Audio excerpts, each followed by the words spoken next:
हरे कृष्ण. श्रीमद भगवद गीता जशी आहे तशी, अध्याय 5. अध्यायाचं नाव आहे कर्म संन्यास योग.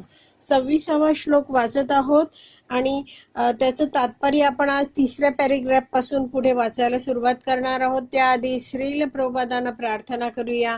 हे श्रील प्रभुपाद, आम्ही भगवद्गीता हा ग्रंथ वाचून समजून घेण्याचा प्रयत्न करीत आहोत. त्यासाठी आम्हाला आशीर्वाद द्या. धन्यवाद प्रभुपाद. बद्ध जीवामध्ये कर्मफळांचा उपभोग घेण्याची इच्छा इतक्या खोलवर मूळ धरून असते की मोठ्या मोठ्या ऋषींना महत् प्रयास करूनही अशा इच्छा नियंत्रित करणे अत्यंत कठीण असते. भगवत भक्त हा कृष्ण भावना भावित भक्तिपूर्ण सेवेमध्ये सतत युक्त असल्यामुळे आणि आत्मसाक्षात्कारामध्ये परिपूर्ण असल्यामुळे त्याला ब्रह्मामध्ये मुक्तीची प्राप्ती अत्यंत शीघ्र होते. तर असा हा भक्तिपूर्ण सेवेमध्ये सतत युक्त असलेला व्यक्ती आहे. तो काय करतो? सतत वेगवेगळ्या प्रकारच्या सेवांमध्ये स्वतःला गुंतवून ठेवतो. तसं आपण आपली आई बघतो. आई कशी घरात सतत कोणतं ना कोणतं काहीतरी कार्य करण्यामध्ये, कामामध्ये मग्न असते. ती एका पाठोपाठ एक एक कार्य करत असते, आपण पाहतो. तर तसंच हा भगवंतांचा भक्त आहे. तोही काय करतो? भगवंतांची भक्तिपूर्ण सेवा करण्यात सतत युक्त असतो. कधी जप करतोय, कधी भगवंतांविषयी श्रवण करतोय, कधी स्वतःला जे कळलं आहे ते इतरांना समजवतो आहे, कधी दुसऱ्यांना समजवण्यासाठी तो वैदिक शास्त्राचा स्वतः अभ्यास करतो आहे. काही भगवंतांसाठी शारीरिक सेवा करतो आहे, जसं भांडी घासतोय, झाडतोय, पुसतोय, भाज्या चिरतोय, भाज्या साफ करतोय, स्वयंपाक करतोय. अशा रीतीने काय आहे, जसं आपण आधीही उदाहरण पाहिलंय की अमरीश महाराज जे आहेत, 9व्या स्कंधामध्ये भागवतमच्या त्यांचं वर्णन येत आहे. तर ते आपल्या काया वाचा मनाने सतत भगवंतांच्या सेवेत मग्न असायचे. राजा होते ते, अख्ख्या जगताचे राजा. राज्यकारभार बघत होते, भगवंतांचा प्रतिनिधी होते. एक राजाला भगवंतांचा प्रतिनिधी म्हटलं जातं. तर असे हे जे राजा आहेत ते कसे आहेत? पूर्णपणे त्यांना ज्ञान आहे, मी आत्मा आहे आणि भगवंतांची प्राप्ती मला करायची आहे, भगवंतांची भक्ती करायची आहे.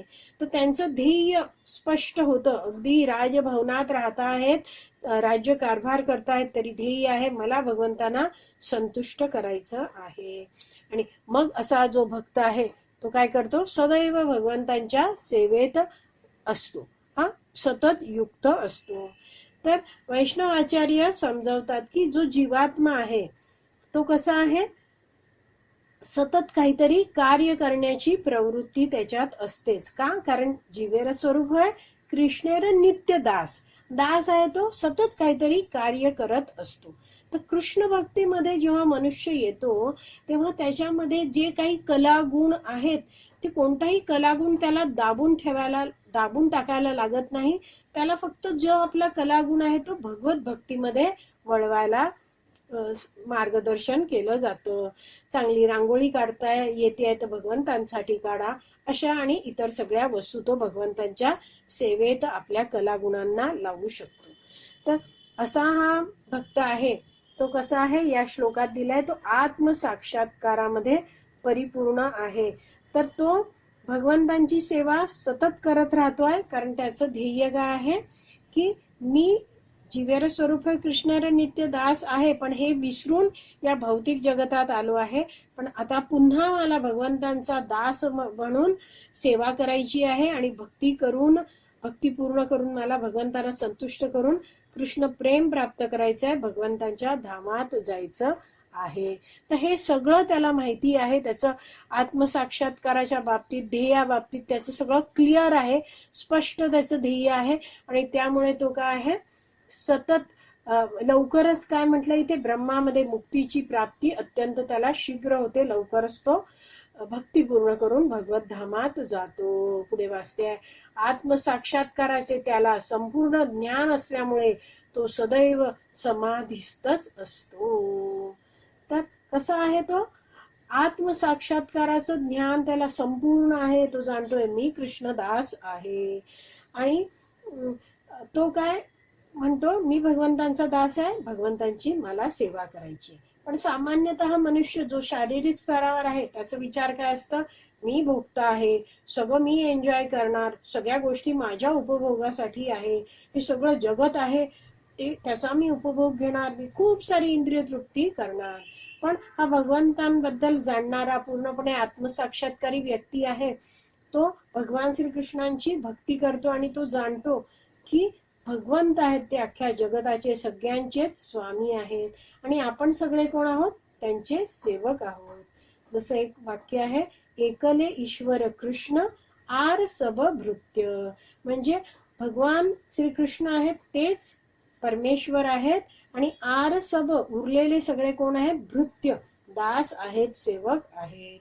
तर असा हा भक्त आहे तो आपल्याकडे असलेल्या प्रत्येक गोष्टीचा भगवंतांच्या सेवेत उपयोग करतो आणि म्हणून तो कसा आहे, सदैव समाधीस्थच आहे. म्हणजेच काय आहे, तो कायम भगवंतांच्या सेवेत मग्न आहे. एकतर तो भगवंतांची स्वतः शरीराने सेवा करतो आहे आणि जर त्या सेवा पूर्ण झाल्या आहेत तर तो मनात भगवंतांचं चिंतन स्मरण करत राहतो आणि म्हणून म्हटलंय की तो सदैव समाधीस्थच असतो. यासाठी योग्य उदाहरण द्यायचे झाल्यास, तर इतकं सुंदर उदाहरण इथे दिलेलं आहे. आपण श्लोक वाचण्याचा प्रयत्न करूया. दर्शन ध्यान संस्पर्शे मत्स्य कुर्म विहंगमः स्वान्यपत्यानि पुष्णन्ति तथा अहम अपि पद्मज. तर पद्मज हा शब्द आहे तर कोणाला म्हटला आहे, ब्रह्माजींना. हा श्लोक भगवंतांनी म्हटलेला आहे. तर अर्थ वाचूया. दर्शन ध्यान आणि स्पर्श यांद्वारे मासा कासव आणि पक्षी आपापली पिले पोचतात, त्याचप्रमाणे हे पद्मजा, हे ब्रह्माजी, मी देखील करतो. तर दर्शन ध्यान संस्पर्श, दर्शन म्हणजे दर्शन डोळ्यांनी बघणं, ध्यान म्हणजे मनात चिंतन करणं आणि स्पर्श म्हणजे स्पर्श करणं. याद्वारे काय, मासा कासव पक्षी. तर हे नीटपणे आपण जाणून घेऊया की आता पक्षी आहे, उदाहरण घेऊया कोंबडी. तर कोंबडी काय आहे, आपल्या अंड्यांवर बसते आणि तिच्या उभेने अंड्यांमध्ये काय पिल्लू वाढत जातो. तर हे उदाहरण आहे स्पर्श. जे पहिल्या ओळीत शेवटचा शब्द आहे विहंग, विहंग म्हणजे पक्षी. पक्षीसाठी उदाहरण घेतलं कोंबडी. कोंबडी अंड्यांवर बसते आणि स्पर्शाद्वारे ऊब देते आणि तिचं मूल आहे ते वाढतं. स्वपन्य पत्याती कृष्णंती, म्हणजे त्यांची जी अपत्य आहेत ती अशी वाढतात, पक्षाची स्पर्शाने वाढतात. पुढे म्हटलं आहे की ध्यान कोण करतो आहे, ते दिलं आहे की मासा आहे. ध्यान नाही, आधी आहे मासा. तो मासा काय करतो आहे, पाहतो, दर्शन करतो आहे. मत्स्य दर्शन करतो आहे म्हणजे मासा आपली अंडी घालतो पाण्यात आणि त्या अंड्यांकडे पाहतो आणि नुसतं पाहिल्यामुळे, दर्शन घेतल्यामुळे काय होतं, त्या अंड्यांमध्ये पिलांचं पालन पोषण होतं. आणि तिसरं उदाहरण आहे ध्यान, जे कुर्म म्हणजेच कासवाविषयी सांगितलं जातं. तर कासवाची जी माता आहे ती काय करते, पाण्याबाहेर येते आणि म्हणजे आता जलाचा साठा आहे, एखादं सरोवर आहे, त्याच्या बाहेर आली आहे तर काही झुडपं आहेत, माती आहे, त्यामध्ये ती काय करते, आपली अंडी देते आणि पुन्हा ती पाण्यात शिरते. आता ती त्या अंड्यांपासून खूप दूर आहे तर ती काय करते, अंड्यांचं ध्यान करते. केवळ काय करते आहे, ध्यान करते आहे, विचार करते आहे आणि तिच्या विचारामुळे तिची जी पिल्लं आहेत, जी तिच्यापासून इतकी दूर आहेत, त्या अंड्यात आहेत, ती आपोआप वाढतात. तर हे सगळं कसं होतं, हे अतिशय अद्भुत आहे आणि भगवंतांनी त्यांना ही सगळी शक्ती दिलेली आहे. तर वैष्णव आचार्य समजवतात की हा जो पक्षी आहे तो आपल्या अंड्यांना स्पर्श करतो. तर त्यामध्ये काय स्पर्श म्हणजे कॉन्टॅक्ट तरी आहे. दर्शन मासा आहे तो अंड्यांना बघतो, पण ध्यान जे केलं जातं ज्या ह्या कासवाद्वारे, त्यामध्ये काय आहे, तो स्पर्शही डायरेक्ट करत नाहीये कासवची माता आहे ती, आणि ती बघतही नाहीये त्या अंड्यांना, केवळ ध्यान करते आहे. तर भगवान श्रीकृष्ण हे ज्ञान, हा जो श्लोक आहे तो ब्रह्माजींना सांगता आहेत. आणि भगवंत म्हणतायत की जसं हे मासा कासव पक्षी, हे काय मासा आहे ते दर्शन करून, कासव ध्यान करून आणि पक्षी स्पर्श करून आपापली पिलं पोचतात, तथा अहम अपि पद्मज, हे पद्मजा त्याचप्रमाणे मी देखील करतो. तर भगवंतांना स्पर्श, तर भगवंतांचा स्पर्श कधी होतो मनुष्याला, जेव्हा भक्त भगवंतांच्या विग्रहांची, अर्च विग्रह ज्या मूर्त्यांची सेवा केली जाते, तर त्याची जेव्हा भक्त सेवा करतो तेव्हा त्याला भगवंतांचा स्पर्श प्राप्त होतो. आता दर्शनाबद्दल म्हटलं तर आपण भगवंतांच्या विग्रहांचं दर्शन घेतो, आपल्याकडे भगवंतांचे फोटो असतात त्याचे आपण दर्शन घेतो. आणि ध्यान स्मरण यासाठी म्हटलं जातं की जेव्हा एखादा भक्त भगवंतांच्या सेवेत मग्न असतो तेव्हा भगवंत काय करतात, त्या भक्ताचं स्मरण करत असतात, असं समजवलं जातं. तर जेव्हा भक्त निरपराध भावनेत कोणाचाही अपराध न करता प्रयत्नपूर्वक भक्तिभावाने भगवंतांचा नाम जप करतो आहे, भगवंतांच्या विविध सेवा करतो आहे, तेव्हा भगवंत विचार करतात की हा माझा भक्त आहे, याचं मी रक्षण करेन. तर याविषयी हा जर तुम्हाला पूर्ण श्लोक वाचायचा असेल तर मी संदर्भ देऊन ठेवते. श्रीमद भागवतमचा जो 6वा स्कंद आहे त्याच्या 2ऱ्या अध्यायातल्या 9 आणि 10 हे श्लोक आहेत. 6.2.9 आणि 10 त्यातला छोटासा भाग वाचते आणि भाषांतराचा. त्यामध्ये म्हटलं आहे की भगवान विष्णूंच्या नामाचे केवळ उच्चारण करून अशा पापी व्यक्ती भगवंतांचे लक्ष स्वतःकडे आकर्षित करून घेऊ शकतात. तर भगवंतांचं नाम कुणीही घेऊ शकतो आणि भगवंतांचं नाम हृदयपूर्वक पुकारलं तर भगवंतांचं लक्ष व्यक्ती स्वतःकडे आकर्षित करून घेऊ शकतो. आणि पुढे म्हटलंय, असे नाम उच्चारण ऐकून भगवान विष्णू असे समजतात. काय म्हणतात भगवंत, या मनुष्याने माझ्या पवित्र नामाचा जप केला आहे, तेव्हा त्याला संरक्षण तथा आश्रय देणे हे माझे कर्तव्य आहे. अशा रीतीने हा जो भक्त आहे तो भगवंतांच्या संपर्कात येतो.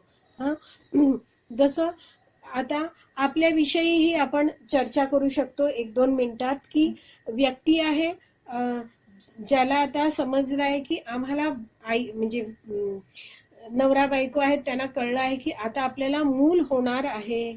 तर चर्चा काय, त्या बाळाविषयी असतं की बाळ जन्मलेल तर आपण हे करू ते करू, त्याच्यासाठी काही सेव्हिंग्स करू, पैसे साठवू.